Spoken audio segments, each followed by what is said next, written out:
Welcome to Clear the Air with me, Angela Lim, medical doctor and co-founder of Clearhead, an innovative employee wellbeing platform. Clear the Air is a podcast covering those experiences in your life or questions you have that you feel too vulnerable to share with those around you, such as, why do I feel so lonely? And what can I do to feel happier? We get real and raw on these existential questions on mental health and well-being that's puzzled humans for millennia, sharing the science behind what you're experiencing and the answers behind those questions.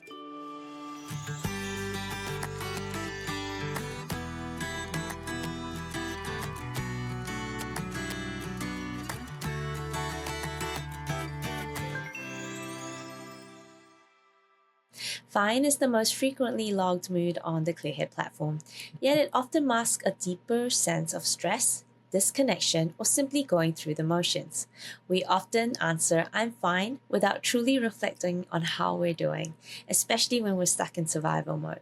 But what if it could go beyond fine?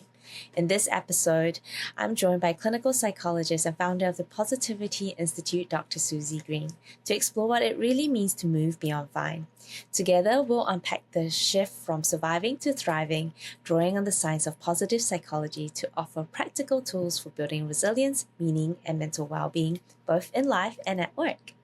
Dr. Suzy Green is a clinical psychologist and founder of the Positivity Institute, which is dedicated research and application of the science and optimal human functions in organizations and school.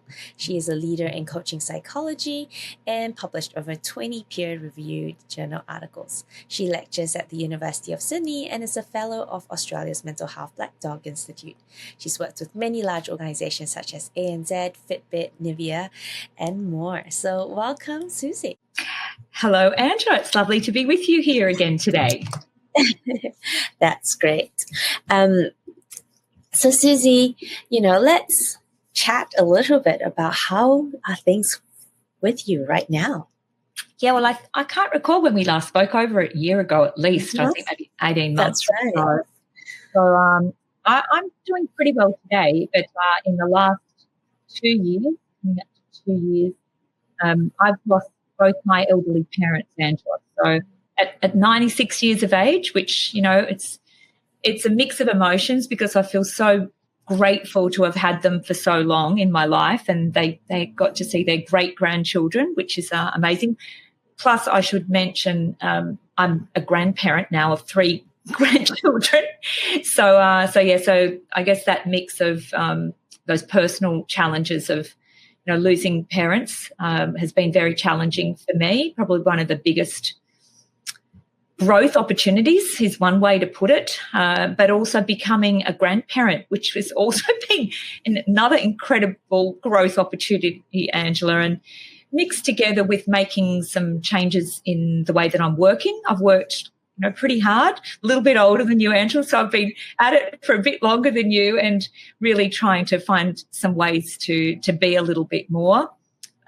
Wind down the doing a little bit, still plan on doing, but, try and create a little bit more time off the grid as I continue in the coming years. Yeah. And I think it was so important for us to kind of be able to provide context for our listeners that just because we're so-called experts in this space doesn't mean that we're always thriving, right? And you mentioned, when we briefly jumped on the call before this that, fine is not what you might describe where you're at. And so, you talked about, having to process the grief of losing your parents. And even if they had lived a full life, you talked about the new challenges and your new role as a grandparent. You talked about, your shift between how you want to show up for work. How do you think about all of that in the context of thriving versus surviving? I think it's not static. And I know we're going to talk today about some of the science and theories and models of thriving or flourishing, if you like the F word, I usually say. But there are, as I said, those different models, but I think it's important for people to understand that it's probably not normal to be thriving all of the time because there are situations, circumstances, environmental, contextual factors that are going to have an impact on our capacity to thrive. And I think we need to have a good dose of compassion for others and self-compassion for ourselves in thinking that, or, understanding and feeling that it's okay to not be my 100% best self at this point in time, given the factors that are existing for me right now. But at the same time, I'm all for, and I certainly want to get this message through today, Angela, that I think now more than ever do we need psychological skills and psychological literacy, wellbeing literacy, and hence why it's starting to be taught in schools. We need it now because there are so many stressors or environmental, social factors globally, politically. There's so much we're contending with now. So we really need as many tools in our toolkit and to be able to grow and develop as human beings to really lean into some of these challenges. So maybe before we go into all of that, what's your definition of thriving or flourishing? Exactly. And as I said, there are a number of different models, theories and models. The one that I tend to lean towards is the wellbeing engagement framework, which my mentor and supervisor, Professor Anthony Grant, created primarily in a coaching context, and it was building on some of Professor Corey Key's work, which looks at, rather than mental health and wellbeing being on one continuum from, low levels of mental ill health right through to high levels of mental wellbeing, it looks at mental health and wellbeing on one axis and engagement or performance, if you like, on another axis. So you get 4 quadrants. Bottom left hand is really that struggling or surviving, if you like, which is possibly more in the clinical realm where you might need EAP or other professional mental ill health. So low mental well-being, low levels of engagement or performance. Bottom right-hand corner is actually high levels of engagement and performance, but low levels of mental well-being, which is what we see a lot in workplaces, Angela, particularly look, it can vary from individual to individual, but particularly in professions such as teaching, such as healthcare, such as not-for-profits, anywhere where somebody is perhaps even sees their work as a calling. They're so highly engaged in what they do, but to the detriment of their well-being. And they're often thinking about everybody else, but not so much themselves. So you've got that there is really, I guess, I'm trying to think of what the actual term is. There's various terms there, but you're striving. You're really striving there, but there is an impact on your well-being, and that's the place of where burnout can occur. Whereas up in the top left hand, you've got high levels of well-being, but lower levels of engagement. It used to be called, Tony used to call it acquiescence, which I find is an interesting word, or coasting or plodding. I've now been referring to that as gliding.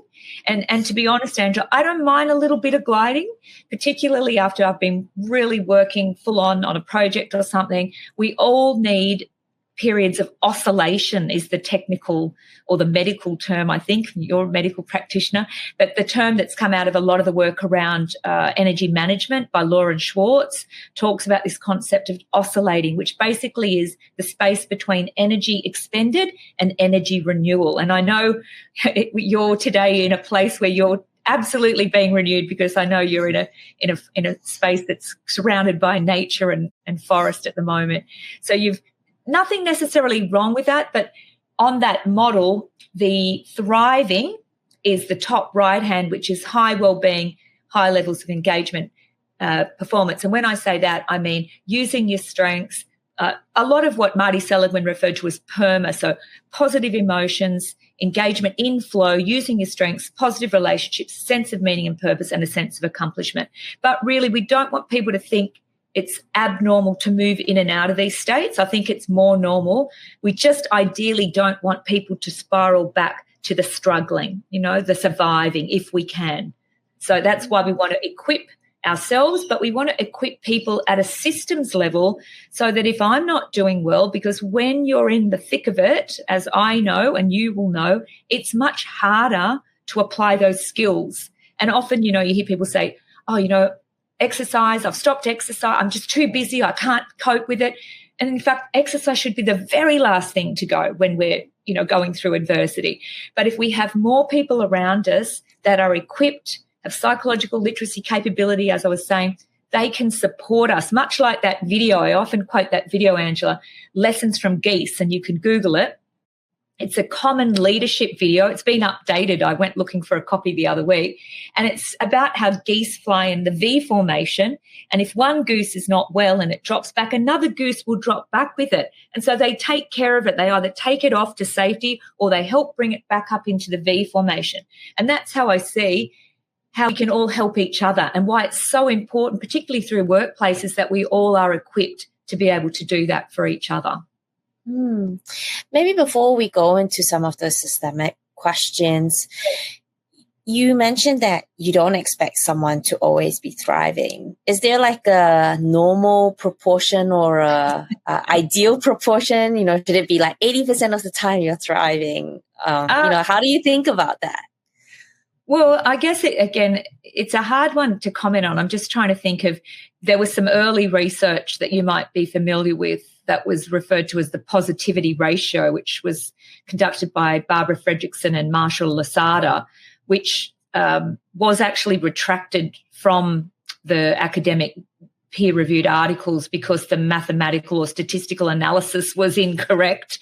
But the overarching Barb Fredrickson basically said, don't throw the baby out with the bathwater. So we know that a flourishing individual is experiencing more positive emotions. Now, positive emotions are not just happiness and joy. They can be serenity. They can be peace. So Barb's identified 10 different positive emotions in her lab, but they're not all high-intensity positive emotions. Like, I'm sure for you, again, being in the forest, and I was off in a bear lodge in Vancouver Island a couple of years ago, and I don't think I've ever experienced peace to the degree that I felt in the isolation and the surroundings of nature.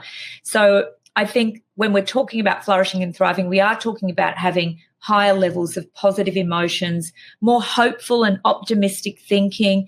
But, again, if you've got something like the loss of my parents, it would be more abnormal if I didn't experience some sadness, or even some frustration at trying to balance my work and balance my personal life.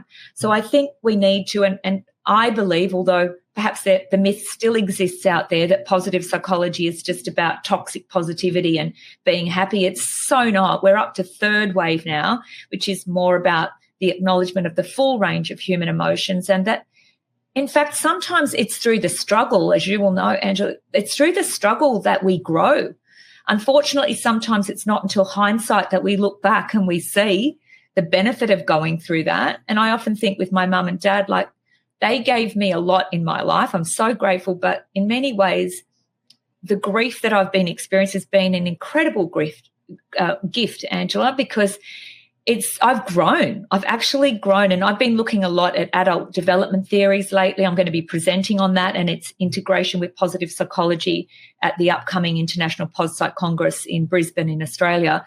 And often, people don't fully realise that just because we've grown physically and mentally as children and adolescents, and in psychology there's a lot of research about developmental psychology, but it's only been a fairly recent phenomenon that we've started to understand that we still grow primarily cognitively, the way that we make meaning in the world, and personally throughout our lifetime. And I guess very much building on those humanistic psychologists like Carl Rogers and Abraham Maslow, that pre-positive psychology were talking about these concepts of the fully functioning individual and the self-actualizing individual. And that growth period is not all happiness and joy. There's struggle. There's struggle as part of that developmental process. So I think we just need to normalize that for people. Yeah, when I often think about critical moments in my life that has been, I guess, maybe like you could say like pivotal moments that led me to where I am today, almost always it's dotted by what at that point in time felt like a very difficult period. But once you work through the struggle, you gain some meaning, learn some skills, it really helps, point you in the right direction and give you that renewed energy to take an ongoing path that might not always seem very clear on like why that path exists the way it did. But the other thing I also think about, as you mentioned, is like, yes, it's hard that you had to experience the grief that you did because of the love for your parents, but it also, as you mentioned, is a reflection that you did experience that love, right? Yeah. You had, by having something to lose, it meant that you lived that full life to have experienced it to start with, which it's bittersweet, right? And also a double-edged sword sometimes.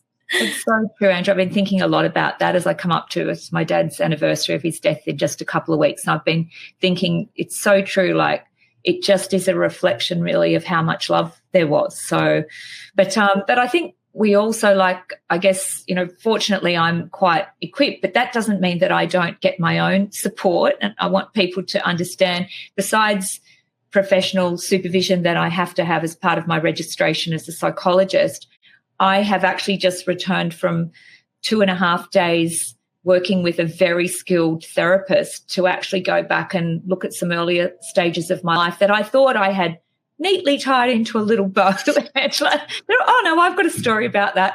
And it's actually through the grief that it's brought up some early situations that I realised I hadn't fully grieved.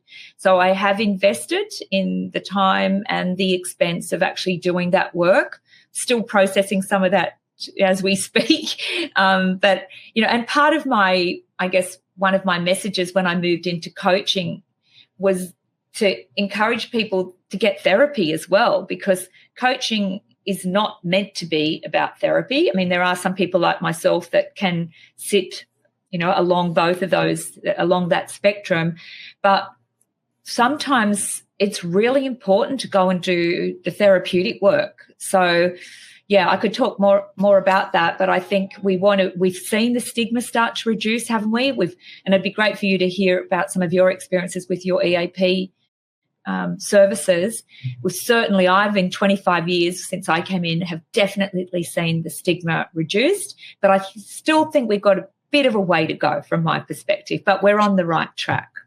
Yeah, 100%. We definitely see that we have seen a shift where, especially if the workplace does have the right culture, where there is the stigma removed in the context that if people in the organization truly feel that the employer or the workplace cares about them, they are more likely to trust and take up the support.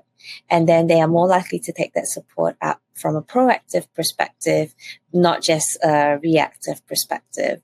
And so we see higher uptake, but also the higher uptake is because of the normalization. So people will say stuff like, I saw this therapist from Clearhead and that was super helpful. And so then it makes people feel that actually to get support is not a weakness, it's not a failure.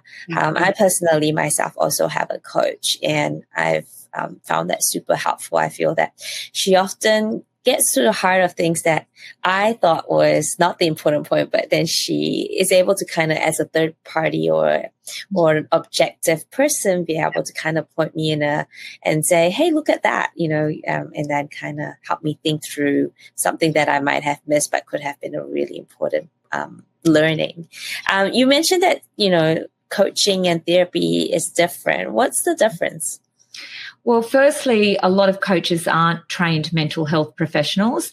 I would argue, though, that I've definitely seen a move within coach training schools to provide mental health first aid training and to equip coaches to identify mental ill health. Because when I first started, I actually got a member of my team to ring around a lot of coach training institutes and ask about whether they covered education on mental ill health. And the overwhelming response, this is like 20 years ago, so please, if anyone's from a coach training, don't take this now because I believe it's changed. But you know, oh no, we don't do that. We don't need to because we only work with the normal population. Well, as you and I know, just based on the statistics of mental ill health in our communities, it's going to occur. So coaches that have got professional qualifications will have had that training, will know the boundaries of their levels of professional practice and will make appropriate referrals. Now, what I am seeing is coaches moving a little bit into some of the psychological realm in terms of where I'm seeing a lot of interest around internal family systems, which has come originally out of family couples and family work. But in some of the training that I've attended, the trainers have been very clear about when it needs to move to a therapist, like what are the boundaries of even moving into this psychological domain. So I think the message for me is, for anyone on here too and seeking a coach, ask a lot of questions around their background and training to ensure that you've got someone that is equipped to do that work. And I think coaches also, I hope, are sending the message that it is important sometimes, and I said that I think earlier today, that it's important to go, sometimes we need to go backwards to go forwards. You know, sometimes we need to go back, because an example I can give you is I was working early on when I was working as a coach, and I was trying to not do my therapeutic work anymore and just do the coaching. And I had a client, and she was making some progress, but then every session there'd be an issue that came up about a relationship. I won't go into too many details, in her personal life. And that relationship and those associated emotions that came through the conflict in that relationship was preventing her from getting to where she wanted to go with her career goals, because it would actually put her off for about 2 weeks to process it, regain her energy and her confidence, and come back to her career goals. So at that time I said to her, can we just place this coaching on hold? I really think it's going to be beneficial for you to go and do some therapeutic work around that relationship, which she did. And then she came, and it wasn't like a year on the couch like in the old Freudian days. I think it was six to 10 sessions. She had some insights. She continued to see that therapist, but we were able to continue on our coaching path. So I'm not black and white when it comes to coaching and therapy. Dependent on the individual client, the situation, I do believe you can have simultaneously a coach and a therapist. I do think, though, if someone has identified or has been diagnosed with mental ill health and they are working with a coach, that coach, if possible, can be in conversation with the therapist so that they're both working to support the person, not in conflict with each other. Again, there's a lot more I could say there, but some people are very black and white about we have coaching or we have therapy, you know, and I just think that it depends on the situation and the person, really. So obviously you mentioned about how, you know, and both you and I mentioned about how having a third party sometimes can be helpful to help us recognize things that we might not be self-aware about. Why do you think so many people just say that they're fine or are in that survival mode? Like, do you think most people don't recognize that they're in that spot, or do you think they do recognize it, they just don't know what to do? I think and that was a really good question, actually, Angela. I mean, we've all been talking about, are you okay? But I think fine, as your research has found, is a really common response. I know I'm guilty of it too. I think there's a few reasons behind that. One is they might actually be struggling or suffering underneath, and they put on the mask or the facade. They might not feel like, I know sometimes, and you probably, I don't know if you can relate to this, but sometimes you actually are okay. And then as soon as someone asks me, say, about my parents, then I'm just I'm a bundle of tears or mess. And I think sometimes people are trying to appropriately, in some cases, contain themselves dependent on the situation, the context they're in. And there are there are situations where it might be very, comfortable and okay to have an expression of emotion like that. But there are other situations where it might not be. There might be other people around. It might not be how you want to, maybe you could take it offline. So I think, it depends on how the person is how they're doing at the time. I also think that they might not feel safe or comfortable in that space. Again, it could be the environment, but it could be the person that that's not the person they want to unpack with, if you like. And sometimes that emotion is just here, like it's just under the surface. So fine is a way to sort of put a boundary, because if I say anything else, I'm going to, break down, if you like. But I think fine is not really it's not an emotion. It's not one of the identified emotions that we found.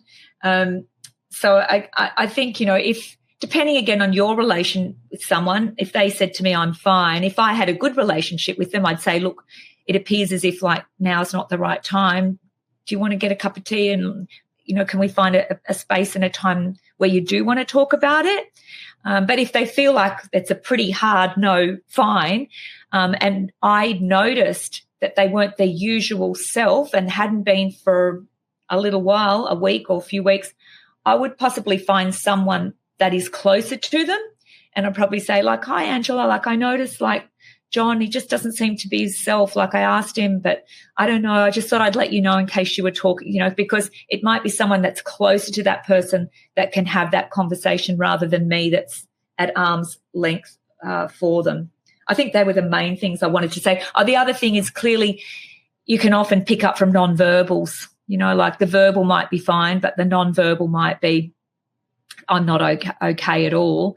And again, I think giving permission to either for the person to talk about it now or later or seeking some support is probably appropriate in that situation. And finally, the other thing I'm going to say is that I'd say as a general statement, the majority of people do not have extensive emotional vocabularies. So they've got very discrete, fine, good, okay, happy, sad. And I think that's something we're starting to see shift in schools that are teaching social and emotional learning skills, starting to expand our emotional repertoire so we can be more nuanced. So I'm not angry, I'm just a bit irritated, although my body might be saying, oh, but I'm just a bit irritated at the moment. So I think people don't have that language, and that's something that I think we need to work on, is building up that emotional literacy so people feel more comfortable and confident in talking about their emotional state.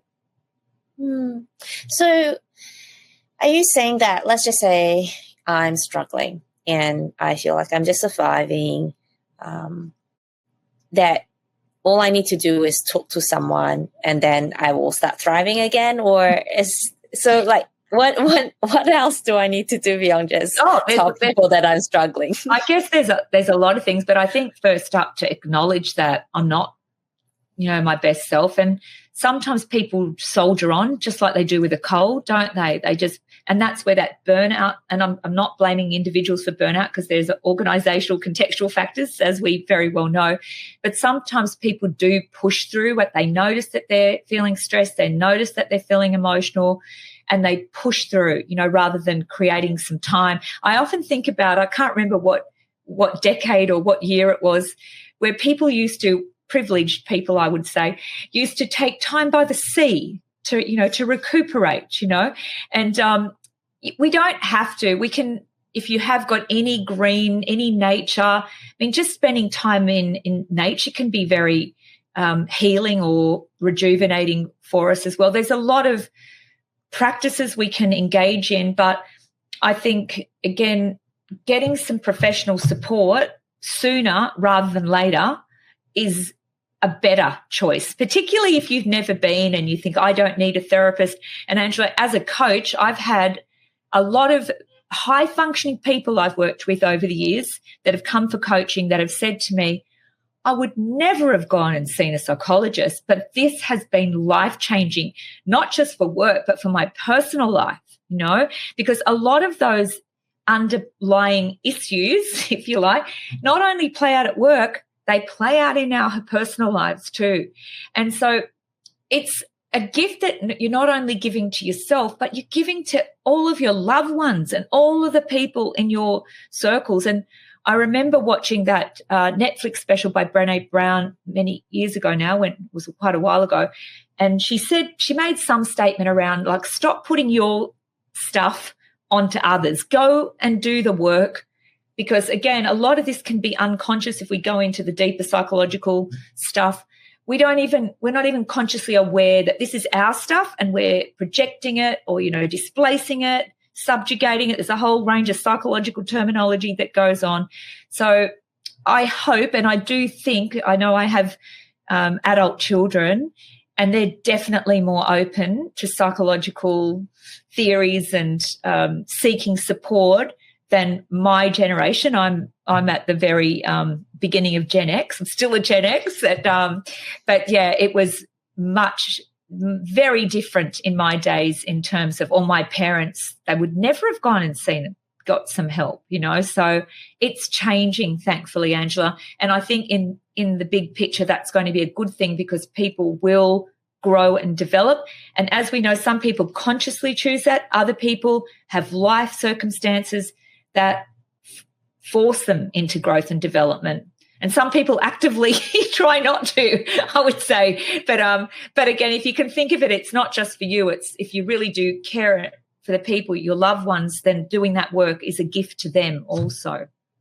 Yeah, the skills that you build don't just benefit you at work, but also at home. And exactly. And of course, cost will be a factor. And so, I just want to say that if you use Clearhead as an EAP provider in your workplace, you can get access to the professionals that Suzy was talking about to help you build those skills, that awareness, that to kind of be able to thrive both at home and at work.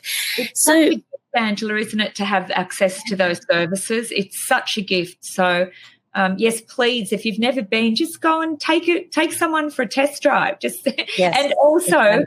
Be mindful that you might need to try to meet with a few different people before you find one you're comfortable with. So don't just say, I saw someone and it didn't work, because it's so much the research is that it's the relationship that is the biggest factor in outcomes. It's all about the right match, and that's something that we spend a lot of time ensuring people get to. And okay, well, we've talked around sort of needing to build these skills. Like, what are the tools that you have learned in your career that you can share with us around how to build the right mindset, to put the right actions in place to be thriving? Yeah, well, nearly all of it has come from my psychological training, which I'm really grateful for. But even before I went into my clinical doctorate, I was reading a lot of self-help books in my early 20s, and then started my formal studies. And as part of, I guess, my formal qualifications and my ongoing registration as a psychologist, I am bound by law to utilize the most evidence-based treatments for my clients. Now, I've always been someone, Angela, that sat at the edges of therapies, if you like. I've always been open to new and emerging therapies, and I've always been of the mindset that just because we don't have the research doesn't mean we won't get the research. And for example, when ACT, acceptance and commitment therapy, first came out, there wasn't sufficient research for me to argue that I should be using it over CBT as a registered psychologist, obliged by law to utilize the most evidence-based treatment. Now, I think it's equal or might even be gaining. I mean, CBT's around, it's had the beauty of time, but there's so much research for ACT-based approaches now too. So I would say I've got a model of 6 core psychological capabilities, which we might not have time to go through today. It's in my program Potential Plus, which a lot of the videos, the 6 M's, are all on the platform, the Clearhead platform, I'm pleased to say. But if we just start with mindset, because it's probably one of the most powerful ones, and many people are familiar with, there's been historical quotes, haven't there, through time, that nothing's good or bad, but thinking makes it so, as Shakespeare said. And so as a psychologist, as I mentioned before, we have decades of research on cognitive behavioural therapy, which in a nutshell is looking and in many cases challenging and replacing your thoughts, your perspective on a situation that leads to a differentiating effect in your emotional state and in your behaviours. And I was trained in CBT. I still think it's a great skill to use, but I also know, because I'm a practitioner first and foremost, that it doesn't work for everybody. And so when ACT came through, and I would probably say one of the first training sessions here in Australia when it first came out in the noughties, and I love ACT-based approaches as well, and they've been very effective and helpful for a lot of my clients where CBT hasn't worked. So rather than getting into a battle, and particularly if you've got a highly, intellectual client, they'll argue with their ants, the automatic negative thoughts, but what about this? Whereas the ACT is more about the mindful awareness of the unhelpful or irrational thought, even a compassionate stance towards it, And as Rumi said, invite the uninvited guests in. So let it take a seat on the bus, but it's not driving the bus. And I love how ACT is combined with values and this idea of taking committed action in a values congruent direction without the need to completely get rid of an uncomfortable emotion or an uncomfortable thought. The thoughts and the emotions can come along, but I'm still on this committed pathway. Now, this all sounds, both CBT and ACT, very simple in practice. I just want to put it out there for many people, I'm sure, on the call today, webinar today, Angela, that they will know it's not that simple. But I would probably say that ACT has a lot of fantastic practices that seem very simple but are actually very powerful. So for some people, they've found those practices, and you don't have to use it from a therapeutic perspective. We call it acceptance and commitment training, and we use it in a corporate sense as well. And there are great courses and resources available for everybody, for kids, for teenagers, for adults, to use some of these strategies to be more accepting of those thoughts rather than getting into a battle and fighting those thoughts. That's you talk about how it sounds simple, but it's actually not easy. What are the barriers that makes it hard?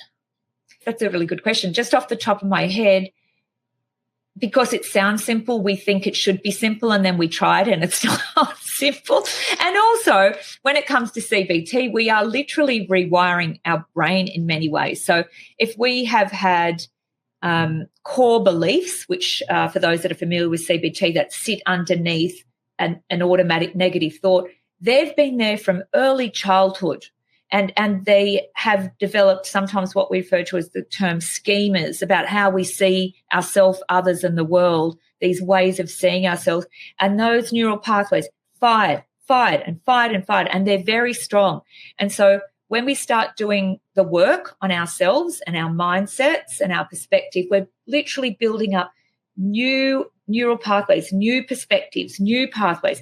And it's going to take repetition and time until that starts to become a new way of thinking.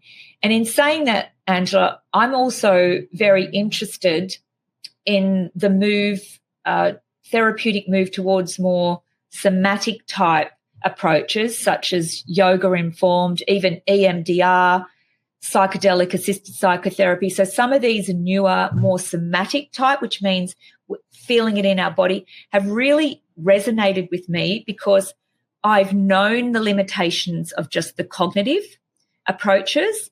And in fact, I attended a workshop by Bessel van der Kolk.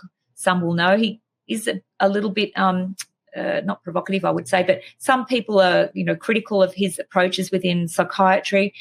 But I have worked with many psychiatrists. I worked in a psychiatric setting, and a lot of the things he said resonated with me, was particularly around his research showing that in dealing with trauma, and I'm not talking about, I guess, and there is even some debate currently about the terms little t and big T, but about cognitive approaches is just not cutting in dealing through and with and processing trauma, that we need more felt experiences in our body. Now, again, even though I've been a clinical psych, it was very cognitive when I started, Angela. So I'm now, I feel like I'm doing full circle and coming back to exploring some of these new therapies, which I believe are going to have more research and evidence to support them in years to come. Just for people to know, here in Australia, there's very strict requirements to access that through a psychiatrist. You have to have treatment-resistant depression, so you have had to have tried multiple forms of treatment and nothing has been successful. So we've talked a lot around the individual, what the individual can do. We also obviously talked about not blaming the individual, because often there are environmental factors, and the workplace where we spend a lot of our time can be a huge contributing factor, whether positive or negative. So what have you learned in the workplace setting that can help allow people thrive at work? Well, first and foremost, I am not whilst I'm aware of the psych health and safety legislation and approaches, and we talk to our clients about them. My company, my business doesn't work in the manage or mitigate risk. So we don't go in and do psychosocial hazard assessments and consult around that. We talk to our clients about the integrated approach to workplace mental health, which is by La Montagne, was the original academic that published that paper, which has been adopted by many people around identifying and mitigating risks, psychosocial hazard, managing illness, which is why Clearhead is brilliant and our preferred provider in the managed illness space. It's EAP, but it's also your injury management is in there as well. And then there's the promote flourishing, which is more particularly the proactive approach to building a positive workplace culture, equipping people in the workplace with these psychological skills. So the work that I've done, as I said, is primarily there, which has been about education, coaching and consulting. The majority of organisations we've worked with, though, I have to say, unfortunately, up to this point in time, Angela, have taken a bit of a scattergun approach. So they've engaged workshops or webinars, they've engaged coaching, but we in our business haven't had as many opportunities as I would like to take a full multi-pronged, multi-initiative approach to creating a positive workplace culture. Now we have, and we're on one project at the moment with Diabetes Australia. Very proud to say we're doing work with that incredible organisation which affects so many people's lives. And so we have taken the me, we and us approach, which was first identified by my colleague, Professor Aaron Jardin at Melbourne Uni. So when we're teaching wellbeing science, we're teaching individuals for themselves. And if we just take my 6M model, for example, we're teaching them around mindset, growth and fixed and cognitive act-based approaches. We're teaching them about motivation, and there's decades of research on goals and intrinsic motivation. We're teaching them about might, which is strengths-based approaches, how to assess and how to use and how to spot strengths. We're talking about meaning and purpose. We're talking about mindfulness. We're talking about mindset. So I've got these 6 capabilities. So we teach people how do I use that for me in my everyday life at work and at home. Then we take it into the leader and the team level, which is the we. We ramp it up for the leaders. So we have additional education for the leaders around how is that even more important for me? And we teach them around perspective-taking capacity, cognitive biases. So there's a whole nother level you can take those 6 M's when you're dealing with leaders. But we also work with leaders on how do I bring that to life at the team level, for example. And then we're also looking across the organisation. So we're looking at what are the systems, policies, procedures, the operating rhythms across the organisation where we can potentially embed the science. That is a big endeavour to do that. I've actually had the privilege of doing that with a number of schools over the last 15 years. It's a bit easier with schools being smaller organisations. But right now I'm still seeing quite a disconnect in organisations between them providing the education or even the coaching, but not really connected to their leadership capability framework, their organisational development approach. So, and also seeing the health and safety teams who are scrambling here in Australia to understand psych health and safety with their learning and development teams, and how do we integrate the psych health and safety, because a lot of particularly the leadership work and about positive communication, coaching, that's all about building psychological safety and hence psychological health and safety as well. So there's definitely a connection there, but I'm still seeing quite a disconnect with what's going on in organisations when it comes to wellbeing and performance and leadership. Can you maybe share a positive example of what you've seen then? Yeah, well, I mean, I can certainly. Diabetes Australia, we haven't finished the program, and they were a number of state-based not-for-profits, and they've merged. Yeah, so it's been a very large merger, and So we actually started off by running appreciative inquiry summits. And for those that aren't familiar with appreciative inquiry, it's the old AI, we used to call it, but now it's been superseded. So appreciative inquiry is very similar in a sense to positive psychology. It's an organizational development approach. Oh, I mean, it's broader than that. It can be used in many ways, but we start off it's a 4D model. So we start off by discovering what's working well. We don't assume that everything's wrong or bad in this organization. So we actually ran about 4 or 5 appreciative inquiry summits in the different states, and we got everyone has a voice to say, actually, this is working really well. So we really acknowledge and celebrate the things that are working well. When we do, that kicks in broaden and build theory, which is one of the key theories of positive psychology. We experience positive emotions. When we experience positive emotions, the research says our perspective broadens, our eyesight actually broadens, we see more, we're more solution, we're focused, we're more creative. And then you go into dream. Okay, well, how would we ideally want things to be? If this organization was truly flourishing or thriving, how would we know? And then you put people into, brainstorming and dreaming and creativity of what they'd ideally like to move towards in the future. And then you go into a design and a deliver phase, which gets down to the nitty-gritty of how to do that.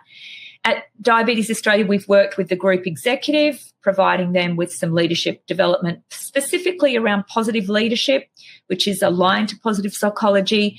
We've done coaching, so they've done individual work, they've done some group work. We've worked with the leaders, equipping them with some of these tools on how to embed it into their teams at the team level.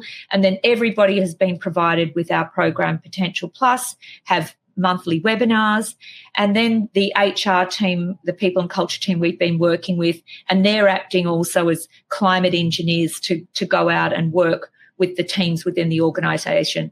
So it's not over, as I said, yet, the program, but I think we've definitely seen, I think we're about to get another engagement survey results. There's definitely been a movement in the right direction in terms of the positive emotional climate. So people, I would say, feeling more psychologically safe, greater levels of positivity. And when I say positivity, I mean positive emotions, hopefulness and optimism, less cynicism. So I think it can be done. It is easier at a smaller level. It's much harder in those huge behemoths of organisations to do this sort of work. But I think we're definitely seeing more organisations that are open to these approaches. I mean, one of the things that you mentioned right at the start was the frustration of finding the balance between all the things you've got on your plate for work and then your own personal life and the things that you have to deal with there. And it's inevitable that if you feel like you just have to do it all, that at some point, either the workplace issues or the personal issues will tip you into burnout. And it continues to be something that is top of mind for a lot of people.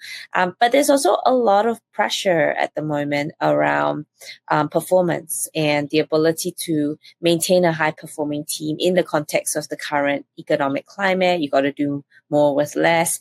How do you view that in the context of whether that's the psychosocial hazards or whether it's from a positive psychology perspective? What have you learned in terms of like finding the balance between well-being and performance? Yeah, I had a good think about this question. I've got 3 things that go through my mind. The first one that came to mind is flow theory, which I don't know if everyone on the call is familiar with. And I am happy to give one book away for the first person that can correctly spell the theorist's name. His name was Mihaly Csikszentmihalyi, and it took me many years to pronounce Professor Mihaly Csikszentmihalyi's name. He created the theory of flow, and very, very quickly, a quick guide to flow. It's the space between skill and challenge. So if we have skill on this axis and challenge on get the X and the Y, I think that's the Y axis. And if you have a low level of skill and a high challenge, you're going to feel overwhelmed and anxious. So in that case, it's either reducing the challenge or increasing the skill, because we're ideally looking for this state of flow, which is between skill and challenge. It's a fit where my skill meets the challenge. So we're just pushing ourselves. It's like, yes, yes, I'm doing this. So that's the ideal flow state. But we can also have where you have a high level of skill, but you've got a low level of challenge and you're bored. So flow is in the space in between boredom and overwhelm or anxiety. And I had a client many years ago, Angela, that had problems with saying no, and he was in a workplace where he really wanted to prove himself, and so he kept taking more work on, and he already knew that he was close to being burnt out. And so I introduced him to flow theory. He printed out an image, he stuck it up on his desk, and it was a prime and a reminder of, okay, have I got too much challenge at the moment for me? And it helped him, reminded him of when he needed to say no. So think about flow is also that, if you want to maintain your well-being, you've got to have not too much challenge, and that's that job demands resources model that some people will be familiar with. The other thing is we need reflection time, Angela. And I'm constantly asking my clients, or even in workshops I'm doing, where is your reflective time? And some people just don't have any. They just go from work to home, particularly if they've got young kids and families. But even if you're really busy, and a lot of us are, there's no reason you can't find a few minutes at the beginning of the day or a few minutes at the end of the day to do a brief mindfulness practice, which I know are on the Clearhead app as well. Some just micro moments of just dropping into yourself, or some, breathing practices, some abdominal breathing. So we need some self-reflection. We need some little micro breaks in the day. One of my friends says, bring back the smoke break without the smokes. So we don't want the smokes, but we want to be able to step outside, fresh air, nature, deep breaths.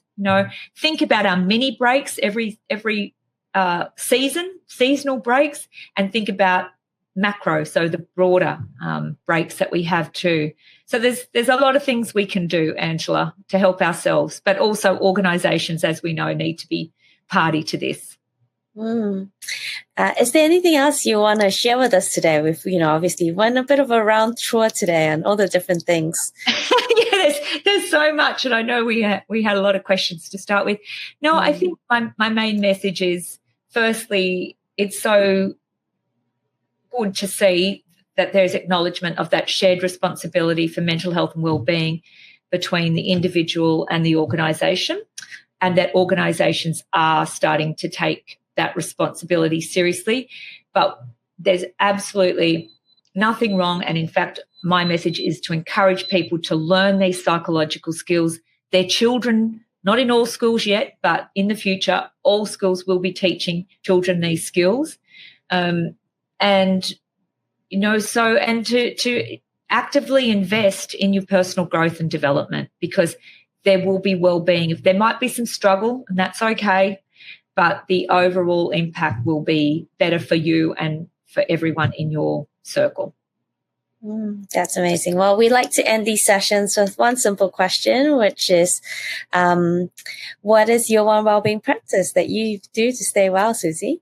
Oh, for me, I exercise a lot. I'm pretty pedantic, and in the last 12 to 18 months, I've taken up strength training, which I always used to be really intimidated by going into those gyms, particularly with all the buff guys in there, but I can now proudly walk in there and do my own session. I do have a trainer once a week. I run. I love a run once a week, and I love my yoga, and I meditate morning and evening, just little. I'm not a big meditator, but I do little. And what else do I do? I'm constantly thinking about how to use my strengths, and I'm prioritizing more than ever in my life my family right now, and time in nature. That's it for today's episode. If you want to learn more about how Clearhead can support your workplace, or you have a burning mental health question that you'd like us to explore on the podcast, check us out at myclearhead.com and drop us a message. Love our content? Share it with a friend, or leave us a comment on LinkedIn, Instagram, or Facebook. Thank you so much again for listening, and catch you on the next one.